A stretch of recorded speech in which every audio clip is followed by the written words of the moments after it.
Hello friends, welcome back to my channel legal shorts in Hindi.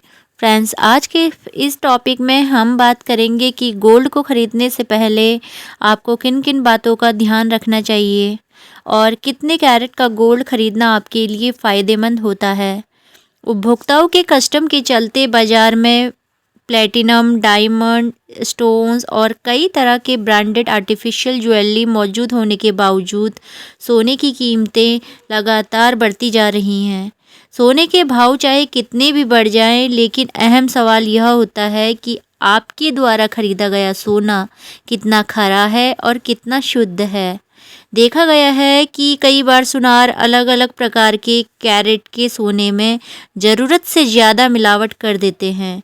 इस तरह से मिलावट और धोखाधड़ी से बचने के लिए आपको सोने की शुद्धता की जांच करनी चाहिए। वैसे हॉलमार्क के ज्वेलरी को खरीदने के लिए आप मिलावटी सोने की समस्या से बच सकते हैं। आज इस वीडियो में हम इसी टॉपिक पर बात करने वाले हैं, तो शुरू से आखिर तक जुड़े रहिए इस वीडियो के साथ। तो चलिए सबसे पहले बात करते हैं कि हॉलमार्क किसे कहते हैं। Hallmark bureau of India stand द्वारा लॉन्च की गई एक स्टैंप है और सोने और दूसरी कीमती ज्वेलरी की शुद्धता की मुहर लगाता है। आजकल हॉलमार्क के बारे में ये उपभोक्ता ज़्यादा नहीं जानते हैं, तो जानते हैं वो हॉलमार्क वाली ज्वेलरी सुनारों द्वारा बनाई गई ज्वेलरी से थोड़ा सी महंगी होती है, लेकिन ग्राहकों को सोचना चाहिए कि हॉलमार्क में शुद्धता की पूरी गारंटी होती है।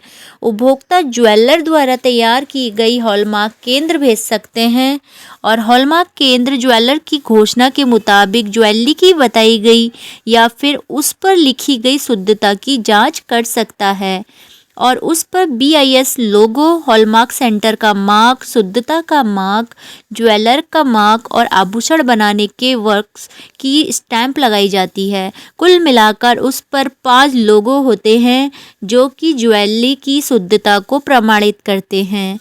अगर ज्वेलर द्वारा बताई गई शुद्धता और सेंटर द्वारा जांची गई शुद्धता में अंतर पाया जाता है तो ज्वेलर्स पर कानूनी कार्रवाई की जा सकती है। नियमों के अनुसार ज्वेलर को न केवल उसके शुद्धता का सामान वापस करना होगा, बल्कि इन्वेस्टिगेशन शुल्क भी अदा करना पड़ेगा। चलिए अब जान लेते हैं कि आपको कितने कैरेट का गोल्ड खरीदना चाहिए और कितने कैरेट का गोल्ड अच्छा माना जाता है। सोने की शुद्धता का मापन कैरेट कहलाता है। कैरेट 1 से लेकर 24 तक होते हैं। कैरेट मापन का मतलब होता है सोने में मिलाई जाने वाली धातु के आधार पर की जाने वाली गणना है। आमतौर पर ज्वेलरी को बनाने में 10 से 24 कैरेट के सोने का इस्तेमाल करते हैं। 24 कैरेट का मतलब होता है कि एक बहुत ज़्यादा मुलायम, इसलिए इसका उपयोग आभूषण बनाने के लिए नहीं किया जाता। वैसे ज्वेलरी बनाने के लिए 10 से 22 कैरेट तक का सोना अच्छा माना जाता है। ज्वेलरी बनाने में सोने के अंदर प्लेटिनम, सोना, जस्ता जैसी आदि वस्तुएं मिलाई जाती हैं। सोने में धातु की जितनी मात्रा अधिक मिलाई जाती है, सोने की शुद्धता उतनी ही कम हो जाती है और सोने में शुद्धता कम होने की वजह से उसमें कठोरता आ जाती है। कठोरता जितनी ज़्यादा होगी उस पर सोने का डिजाइन को बनाने में उतनी ही आसानी हो जाती है। हमारे देश में ज्वेलरी बनाने के लिए ज़्यादातर 18 से 22 कैरेट सोने का इस्तेमाल किया जाता है। 18 कैरेट सोना में सोने की मात्रा का 18 भाग और दूसरी धातुएं 6 भाग होती हैं, यानी कि सोने की शुद्धता 75% होती है। ठीक उसी तरह 22 कैरेट के सोने में सोने की मात्रा 22 होती है और दूसरी धातुओं की मात्रा 2 होती है, यानी कि सोने की शुद्धता 92% होती है। चलिए अब बात कर लेते हैं कि ज्वेलरी खरीदने से पहले आप किन किन बातों का ध्यान रखें। गोल्ड ज्वेलरी को खरीदते समय सोने की शुद्धता की जांच जरूर करें। आजकल इलेक्ट्रॉनिक मशीनों का प्रयोग किया जा रहा है जिन पर गहने रखते ही उसका वजन दिखाई देने लगता है। इन मशीनों में बेईमानी की संभावना बहुत कम होती है। ज्वेलर से हमेशा कैश मेमो और गारंटी कार्ड जरूर लेना चाहिए ताकि धोखाधड़ी होने पर उचित कार्यवाही कर सकें। ज्वेलरी खरीदते समय गहनों को अच्छी तरह से चेक कर लेना चाहिए। उन्हीं गहनों को खरीदना चाहिए जिसमें टाके कम से कम लगे हो। उसी कैरेट वाले गोल्ड को प्राथमिकता देनी चाहिए जो आज के कल्चर और फैशन के अनुरूप हो। ग्राहक को बुलाने के लिए ज्वेलर कई तरह की स्कीमें निकालते हैं।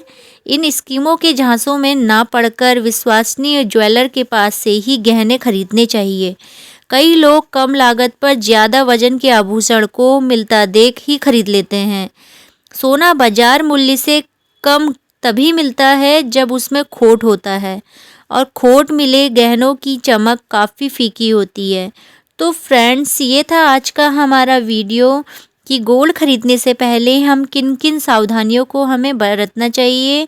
आपको ये वीडियो कैसा लगा कमेंट करके बताएं।